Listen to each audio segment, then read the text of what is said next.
আচ্ছা, কোষে দেখি 16 লম্ববৃত্তাকার শঙ্কু।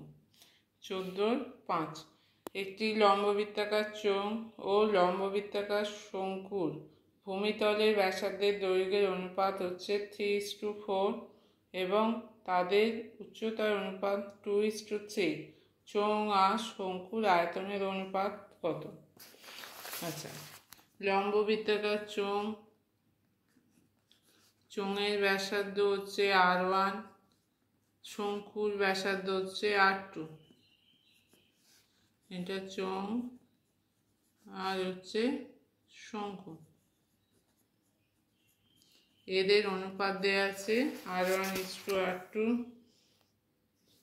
ব্যাসার্ধের দৈর্ঘ্যের অনুপাত 3:4। এবার উচ্চতার অনুপাত, চোঙের উচ্চতা h1, শঙ্কুর উচ্চতা হচ্ছে h2।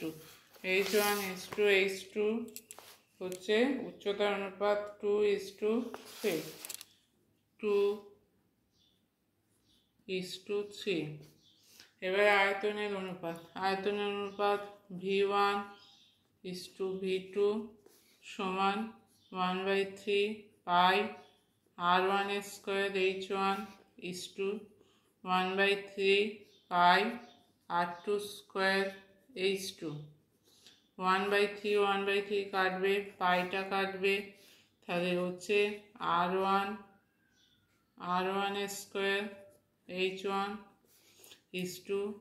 r2 square h2।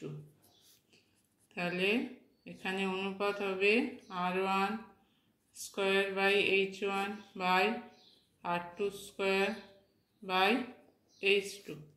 তাহলে এখানে হবে r1 by r2 square into h1 by h2। r1 by r2 মানে হচ্ছে অনুপাত 3:4, তাহলে 3/4 স্কোয়ার।